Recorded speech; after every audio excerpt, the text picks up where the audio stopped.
ओम शांति दोस्तों, कैसे हैं आप लोग? उम्मीद करती हूँ अच्छे होंगे।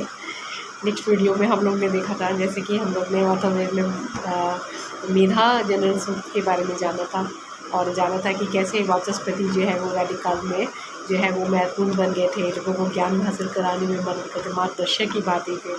उसी प्रकार से अथर्ववेद का सारे ही सूक्त जो है वो बहुत ही ज्ञान से भरे हुए हैं। तो चलिए एक और सूक्त निकालते हैं और देखते हैं कि ये हमें क्या जानकारी देता है। तो चलिए इसका चौथा सूक्त ले रहे हैं हम लोग आज लोग, अपाभेषज जल चिकित्सा सूक्त। दोस्तों जैसे कि वैदिक और वैदिकोत्तर काल में जैसे कि जानते हैं कि बहुत ही ये सभ्यता जो थी वो बहुत ही ग्रामीण सभ्यता थी और ये लोग जो है ना प्रकृति का उपयोग द्वारा ही अपना उत्थान करते थे। रोज़मर्रा का जीवन में जो भी चीज़ें सहूलियत चाहिए होती थी वो प्रकृति से ही लेते थे।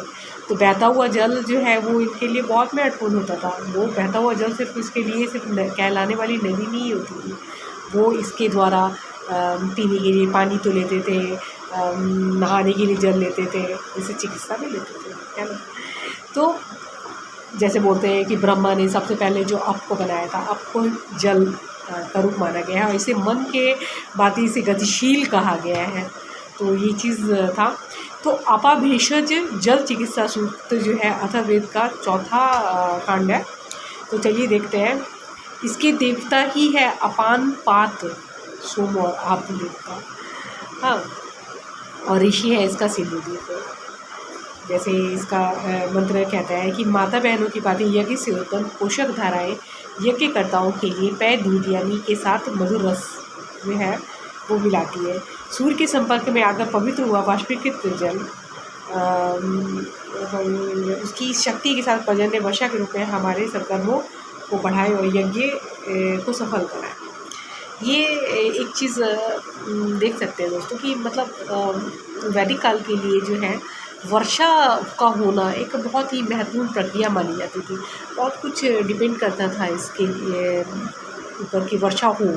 और अब जैसे अभी के समय में वर्षा अगर ना भी अगर हो तो आदमी जो है वो एसी से काम चला लेते हैं, पंखा से काम चला लेते हैं। बहुत सारी आधुनिक चीज़ें इन्होंने बना रखी हैं, मतलब हम लोग ने बना रखी है, तो हम लोग का काम चल जाता है। लेकिन जो प्राचीन काल जो था उसमें एसी थोड़ी न था, वहाँ पे पंखा थोड़ी न था।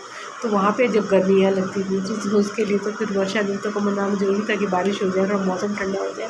तो हमें ना मतलब जब देखना है कि कोई धर्म ग्रंथ में कोई चीज़ें क्या कह रही है, मंत्र क्या कह रहे हैं, तो मंत्र क्या है। मंत्र पहले लोग ऐसे ही पढ़ते थे।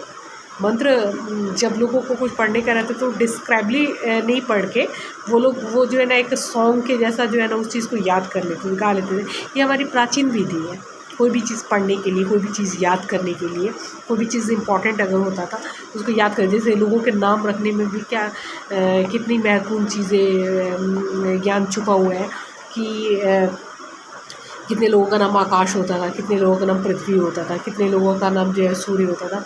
तो लोग समझने का प्रयास कर रहे थे, सूर्य क्या है, पृथ्वी क्या है, आकाश क्या है। तो रेगुलर वो इसको समझे, इस लोग को आत्मसात करे, इसके लिए उन्होंने नाम रखने के लिए परंपरा बना दी।